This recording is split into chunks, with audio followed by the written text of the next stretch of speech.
Mesdames et messieurs, retour sur la seconde partie du Burkina des talents. Djibril, est-ce que la configuration du plateau a changé? Oui, Thierry, deux nouveaux invités nous ont rejoints. Il s'agit de M. Ali Dermé.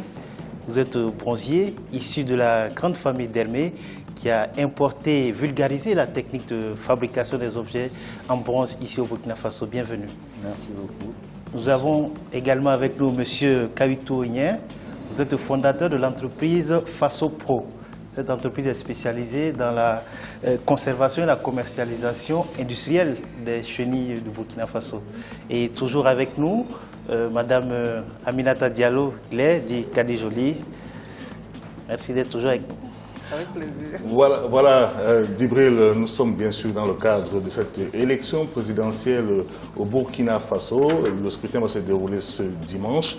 Et comme la campagne électorale est terminée, nous sommes samedi, nous avons décidé de vous proposer donc une émission qui va mettre en exergue des talents locaux, des personnalités diverses qui s'illustrent dans notre domaine de compétences. Oui, Thierry, nous allons commencer par M. Ali Dermé qui est sur notre plateau. Comme je le disais tantôt, vous êtes spécialisé dans le bronze. Ici au Burkina Faso, qui est un pays d'artisanat, le pays également fait la promotion. Les objets en bronze sont très prisés par les Burkinabés, mais aussi par les touristes. Leur technique de fabrication est l'apanage de la famille Dermé, dont un membre est ici sur le plateau. Ils les ont importés, les ont vulgarisés auprès des Burkinabés et qui se le sont appropriés également. Pour mieux comprendre les techniques de fabrication des objets en bronze, je vous invite à suivre ce reportage de notre correspondant au Burkina Faso, Wendiam Valentin Compaoré. Le Burkina Faso est une référence en matière d'artisanat sur le continent. Cette place du pays des hommes intègres en tant que producteur d'artisanat est reflétée par le SIAO, le Salon international de l'artisanat de Ouagadougou. Cette foire commerciale bisannuelle est le principal rendez-vous des artisans d'Afrique. Les objets fabriqués à base de métal très prisés par les artisans figurent parmi les productions artisanales les plus connues du pays. Les modèles sont variés. Comme vous l'avez vu tout à l'heure à l'exposition, il y a des animaux, il y a des figurines, personnages aussi, et il y a des baobabs aussi. Voilà. Et il y a aussi des pièces utilitaires qu'on a aussi, par exemple les ouvre-bouteilles. On a des bougeoirs aussi que vous avez vu sur l'aire d'exposition aussi. Voilà. Les modèles sont créés par rapport au modèle demandé. Voilà. Et le plus souvent aussi, si les clients ont d'autres modèles aussi à nous faire, et à travers des photos ou bien dans des journaux, on peut réaliser ce que la personne a demandé. Outre la rareté que connaît ce domaine en raison de l'exportation de la matière première vers l'Asie, une autre difficulté se pose. Il s'agit de la propriété intellectuelle. Les créations des artistes bronziers ne sont pas protégées par aucune juridiction, ce qui ouvre la voie à des copies et piratages de toutes sortes. Tu crées un modèle comme ça. Bon, si au moins il y avait le droit d'auteur, là je peux dire qu'on pouvait vivre de notre travail, mais comme il n'y a pas le droit d'auteur, mais c'est ça aussi qui fait que c'est bizarre.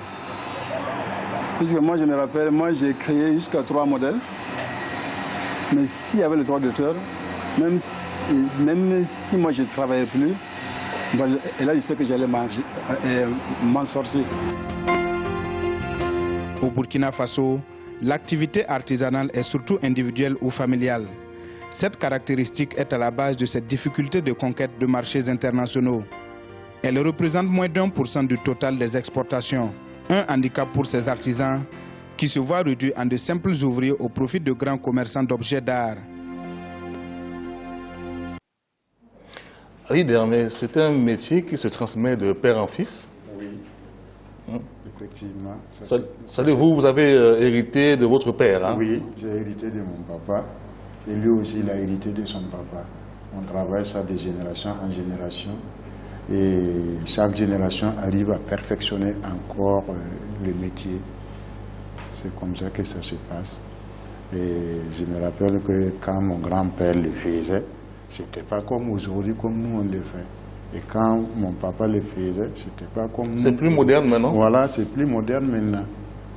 Oui, c'est plus moderne maintenant qu'auparavant. ce que nos ancêtres faisaient.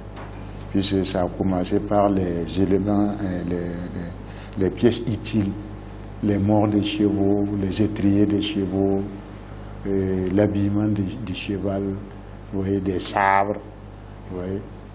Mais bon, maintenant c'est devenu autre chose. C'est des personnalités, c'est des bronzes animaliers, et même des copies venant de l'Europe. Par exemple, si un client vient avec une statuette en marbre ou en ébène, il veut qu'on la reproduise en bronze, on est capable de le faire. Monsieur Dermé, lorsqu'on parle du bronze au Burkina, c'est la famille Dermé. Est-ce que vous avez réussi à initier d'autres personnes ici à cet art? Bon, vous savez, notre art est ouvert à tout le monde. Hein. Au début, les grands-parents ou les premiers bronzés n'ont pas voulu renfermer le métier. Ils ont voulu être ouverts à tous ceux qui sont vraiment intéressés. Alors même si vous êtes intéressé à fabriquer les bronzes, les jours où vous avez le temps, moi je vais vous accueillir dans mon atelier et vous allez apprendre à les confectionner. D'accord, je prendrai rendez-vous pour cela.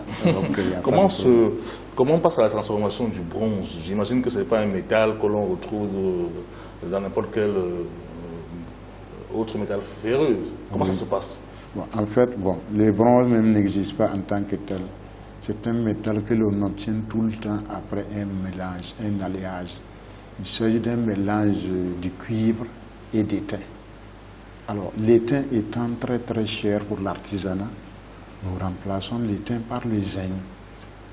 Et le zinc, ça représente les pièces d'automobile comme les carburateurs abîmés. Il y a certains poignets de porte qui sont en zinc. Donc, chez les ferrailleurs, nous achetons ça, la ferraille par kilo, le zinc ainsi que le cuivre pour faire l'alliage et obtenir notre matière première. Est-ce que cette couleur dorée que l'on voit, oui, est-ce que c'est des natures? Est-ce que c'est comme de l'or? L'or, lui, il ne change pas de couleur. Oui, bon, à cause de cet alliage-là, le bronze change de couleur au fil du temps.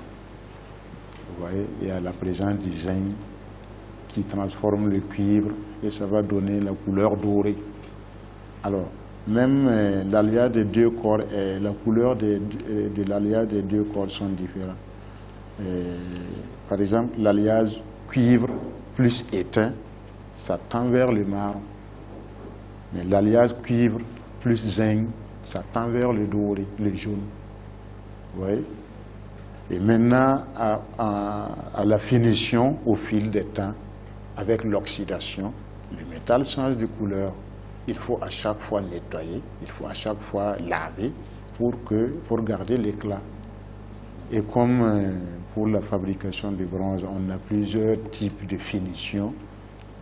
Alors la finition dorée, l'entretien, pour la finition dorée, l'entretien est différent de la finition artisanale. Et l'entretien de la finition artisanale aussi est différent des bronzes patinés en couleur vert ou marron. On dit bronze patiné, c'est-à-dire que vous ajoutez des couleurs, voilà, au métal déjà? Non. Alors pour que la pièce soit patinée, c'est quand on aura fini de terminer la finition que nous faisons encore d'autres produits chimiques pour teinter le métal. Monsieur Dermeto, il y a donc un ensemble de corps de métiers différents qui interviennent, voilà, dans la fabrication des objets en bronze. Vous avez bel et bien compris, il y a beaucoup de sous-métiers dans la fabrication du bronze. On sent que le bronze est très prisé ici au Burkina Faso, partout dans les rues, ils sont exposés, les touristes en demandent. Et comment se passe la commercialisation? Est-ce que c'est tout aussi reluisant? Bon, à l'heure actuelle, le bronze est saturé au niveau de la ville. Maintenant, tous ceux qui œuvrent dans ce domaine-là, ils sont en difficulté pour pouvoir écouler le produit. Bon, vous savez que dernièrement, c'est le tourisme qui fait fonctionner l'artisanat. Une bonne partie de l'artisanat, si ça fonctionne, c'est quand le tourisme marche. Bon, alors, à l'heure actuelle, le pays est en difficulté et ça fait que le tourisme est ralenti. Alors, on a des partenaires en Europe qui nous lancent des commandes. On travaille et on les expédie. Alors tout ça s'est ralenti parce que le pays n'est pas stable. Il y a eu le Salon international de l'artisanat de Ouagadougou, le CIAO, que le gouvernement a mis en place. Est-ce que cela vous a aidé quand même à faire connaître votre métier? Bon, au début, le CIAO, ça va, mais à l'heure actuelle, ça ne va pas parce que le coût de la participation est très cher. C'est combien? Alors, à l'heure actuelle, il faut parler de 300 000, 200 000. Oui. Alors que, bon, le CIAO avait commencé à 25 000, 50 000. C'était à la portée de beaucoup d'artisans. Mais à l'heure actuelle, c'est à la portée des gros commerçants de bronze, d'artisanat. Oui. Il y en a un qui œuvre, mais il ne peut pas participer au CIAO. Alors, maintenant, quand on arrive à participer, même le CIAO, bon, souvent, on nous dit qu'il y a beaucoup d'acheteurs professionnels qui arrivent, mais en fin de compte, nous, on ne les voit pas. Oui, monsieur Dermy, on l'a vu tout à l'heure dans le reportage, oui. Il y a la question de l'organisation au sein des acteurs de la filière du bronze, vous-même les bronziers. Il y a peut-être un problème de structuration, d'organisation à votre niveau. Est-ce que vous êtes regroupés? Est-ce que vous avez une entité fêtière qui vous représente auprès des autorités, auprès des acheteurs? Non, ça, il n'y en a pas. C'est vraiment l'handicap même. Ce que vous venez d'évoquer là, c'est l'handicap même du travail de bronze. Parce qu'il n'y a pas vraiment de suivi, il n'y a pas d'accompagnement. Alors, les bronziers n'ont pas un bureau qui peut revendiquer vraiment la promotion du bronze.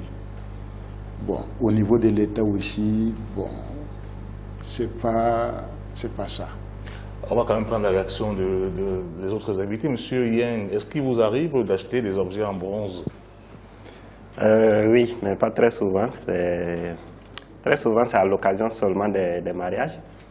On a souvent besoin d'offrir un cadeau un peu plus particulier à un ami qui nous tient à cœur. Et donc, voilà, ça peut arriver qu'on paye du bronze, mais c'est pas très fréquent en tout cas.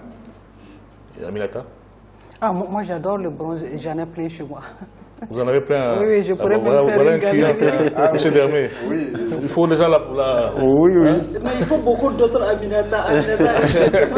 Voilà, c'est ça. Merci beaucoup. On va parler d'Ibril, on va parler maintenant de gastronomie. On va aborder la partie gastronomique de notre émission. D'Ibril, je vous laisse l'honneur de présenter ce qui va suivre. C'est intéressant.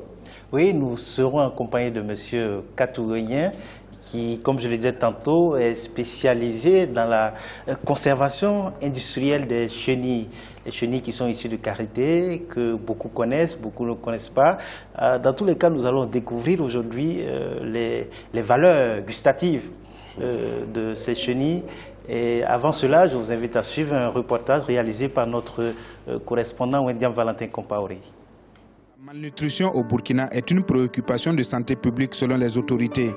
En effet, environ 35% des décès d'enfants de moins de 5 ans sont attribuables à la sous-alimentation. Pour pallier cette situation, Fasopro, une start-up burkinabé vient de mettre sur le marché Toumou Délice des chenilles précuites. Son initiateur, Yen Kaito, un jeune entrepreneur qui se fixe pour objectif de lutter contre la malnutrition chronique dans le pays. C'est à partir de mes études de biochimie que je me suis rendu compte du potentiel nutritionnel de la chenille. C'est par exemple l'un des aliments locaux les plus protéinés, avec entre 60 et 63% de protéines. Alors en plus de ça, il y a beaucoup de micronutriments que la chenille renferme, comme par exemple les acides gras essentiels, les oméga 3, qui sont très importants pour l'alimentation humaine. Pour sa première année, la start-up burkinabé va produire 17 000 sachets. Ce sont environ 400 femmes qui ont collecté 13 tonnes de matières premières dans les environs de Bobo-Dioulasso. Des réserves qui permettront à l'entreprise d'assurer le maintien de sa production à moyen terme, la chenille n'étant disponible qu'en saison pluvieuse. Et pour ceux qui en goûtent, le retour est favorable.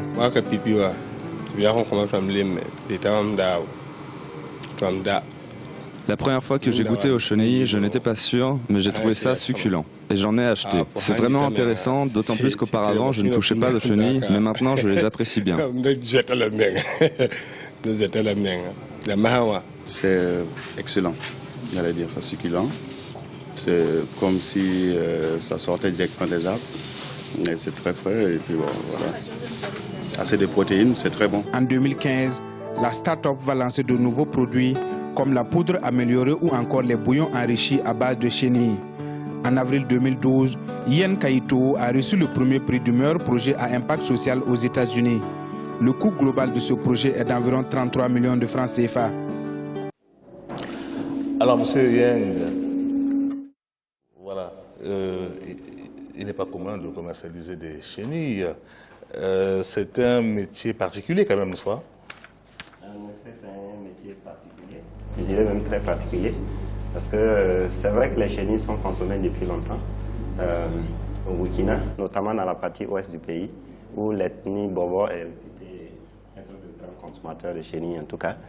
Mais de façon générale, on a l'habitude de voir les chenilles commercialisées un peu de façon traditionnelle, si je peux m'exprimer ainsi. C'est avec des boîtes de tomates qu'on sert les chenilles dans le marché de Bobo. On les vend aux abords des rues ou dans les marchés. Et effectivement, arriver à prendre ces chenilles et à les mettre dans des emballages comme ceci, c'est pas très vraiment évident. Il faut d'ailleurs montrer l'emballage en question qu'on puisse regarder. C'est effectivement le tout premier produit dont l'objectif justement est de mettre les chenilles en valeur. En valeur sur deux plans. Non seulement sur le plan de la conservation des nutriments, mais aussi sur le plan, je dirais, de la qualité hygiénique même du produit. Parce que les chenilles, comme je dis, elles sont extrêmement riches en protéines, mais pas seulement ça. Il y a beaucoup de nutriments également, comme le fer, comme les acides gras essentiels, les oméga 3 et les oméga 6. Je ne vais pas parler comme un nutritionniste, mais, non, mais en gros, je dirais que la chenille, c'est presque un trésor nutritionnel qu'on a. Et donc, ça valait quand même le coup de la valoriser. Maintenant, la mettre sous cette forme, effectivement, ça peut paraître un peu bizarre, si je peux m'exprimer ainsi. Et il y a beaucoup de personnes qui n'hésitent pas à me dire que quand ils voient le produit dans les alimentations, ils n'arrivent pas à croire que c'est des chenilles de qualité. Est-ce que ce n'est pas un peu rébarbatif? Parce qu'il faut peut-être qu'on montre, si on peut montrer l'image de la chenille qui vient voilà, vous avez, ça c'est la chenille, les chenilles qui viennent de ce paquet-là et qui sont conditionnées dans c'est quoi, voilà, vous avez mangé? Ouais, allez-y, hein, on peut essayer. On peut montrer, voilà. C'est pas vraiment assaisonné, mais allez-y. Allez-y, on va voir. Voilà. Surtout que c'est sain. Voilà. Ah! Vous avez crié? C'est celui que vous allez changer. On peut voir un peu comment c'est à l'intérieur. Ah, ok, d'accord. Mais Kadi Jolie va manger aussi. On ne montre pas ça, Kadi Jolie. Allez, on va, voilà. On est au Burkina, le talent. Allez-y, monsieur. Même monsieur Dermé. Mais vous ne mangez pas, monsieur Dermé. Allez-y, écoutez. Non, mais on va vous inviter. Moi, on ne va pas manger avant vous. C'est bien, voilà. Alors, il faut montrer pour manger les chenilles. C'est gratuit, il faut goûter, c'est gratuit. Kadi Jolie, voilà. Il faut faire honneur à la gastronomie burkinabé. C'est très bon. Voilà, merci. Allez, vous goûtez. Sans la tête, c'est mieux. Il n'y a pas de tête. Allez-y. On va montrer Aminata Diallo Glaise. Voilà. Mais Thierry, tu n'as pas encore mangé. Vous n'avez pas encore pris les chenilles. Demandez aux autres de manger, vous n'en mangez pas. Allez-y. Allez-y. En fait, c'est pas mauvais. C'est l'aspect qui est effrayant. Il faut peut-être couper la tête d'abord. J'ai d'autres produits pour vous. Qu'est-ce que c'est que ça? Ça, c'est la poudre de chenille, justement, pour ceux qui ont peur de la forme. Ah, la peau? De la poudre de chenille. La poudre. Oui. Associée à d'autres condiments.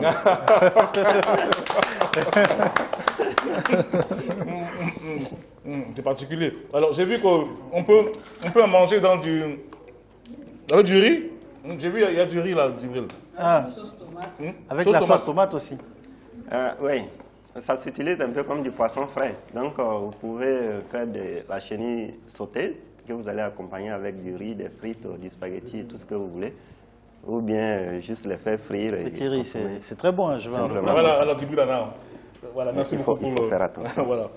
Djibril, voilà. Ça, c'est succulent. Kadi Jolie aussi. Kadi Jolie, vous en prenez encore? Il faut y aller. Hein. Bon. Ok.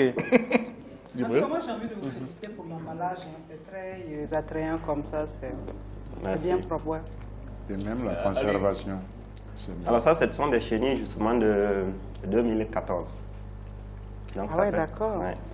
Une fois que c'est conservé comme ça, ça peut tenir sur 18 mois.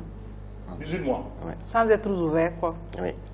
Si c'est ouvert, il faut la consommer ou bien la garder au frais. D'accord. Alors, c'est une activité saisonnière, c'est pas tout le temps.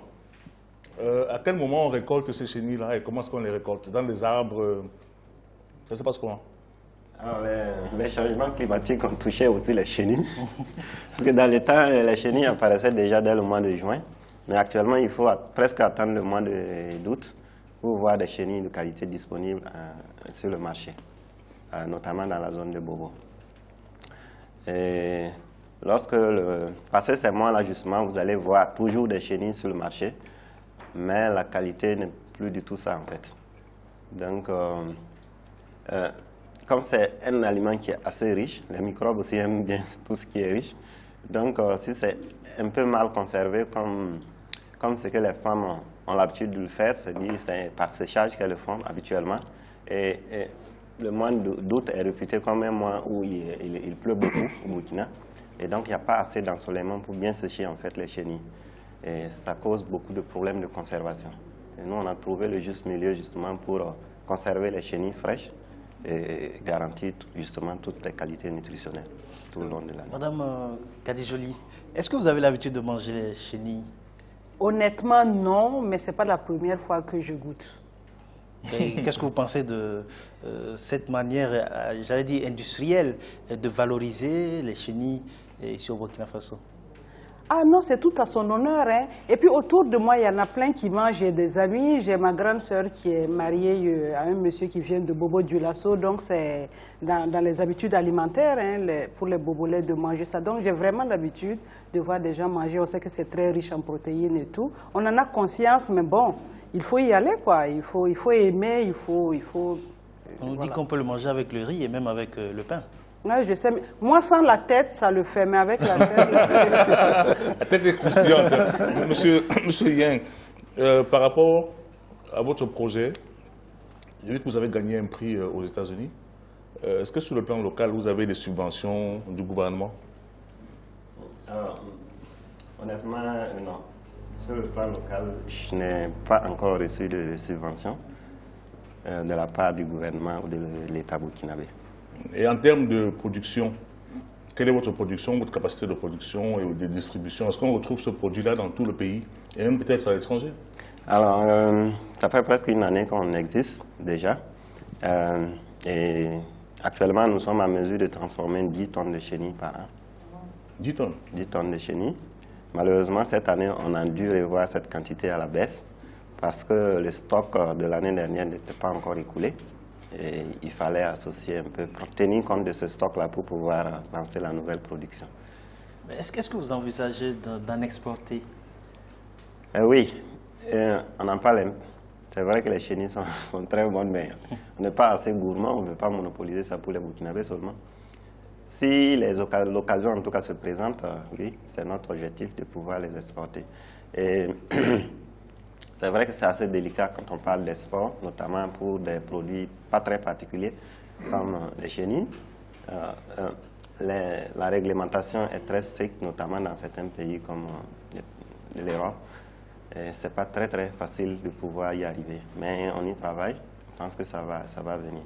Et justement, parlant d'export et parlant de comment faire pour justement amener ces produits-là beaucoup plus loin, on est conscient justement du fait que la matière première est saisonnière et nous travaillons en ce moment sur un système d'élevage intensif de la chenille. C'est-à-dire arriver un jour à élever la chenille de qualité à tout moment et briser donc la limite. Ce problème qui est vraiment le problème de l'approvisionnement. Donc, arriver un jour à élever des chenilles, un peu comme les poulets. Dans une ferme de chenilles? Une ferme de chenilles, totalement contrôlée. Ça, c'est votre projet, hein? Oui. À court terme, moyen terme? C'est vraiment à moyen terme. Ça nécessite beaucoup quand même de recherche et de développement. En termes de commercialisation, ça se passe bien dans tout le pays? Vous avez des dépôts? Vous pouvez placer vos produits dans tous les magasins? Actuellement, on ne commercialise pas dans tout le pays. Il y a beaucoup quand même de problèmes. C'est pourquoi au début, ça me faisait un peu rire quand je disais que Ça m'a vraiment étonné que madame ait goûté, hein, parce que nous, on connaît un peu nos clients. On sait que dans la région du Nord, c'est presque un totem pour les gens de consommer les chiens. Dans la région de madame Diallo, exactement. C'est un totem. C'est un totem. Et j'ai fait une expérience à Ouéguia. C'était très, très décevant parce que les gens ne voulaient pas du tout. Parce que les gens ne voulaient pas du tout. Il y en a qui avaient peur, il y a d'autres qui ont vraiment apprécié. Mais c'est toujours des gens qui viennent un peu de la région de Bobo ou qui ont fait en tout cas l'ouest du pays qui arrivent à consommer. Ouais, aujourd'hui, il y a une très bonne nouvelle quand même parce que beaucoup de Mossi ici dans le centre commencent à s'intéresser à la chenille. Je pense qu'il y a quand même... Il y a une perspective pour vos affaires. Merci beaucoup, M. Yang. On va remercier M. Ali Didem et bien sûr Mme Aminata Diallo-Glé, autrement appelée Kadi Jolie, qui va nous quitter au cours de cette deuxième séquence.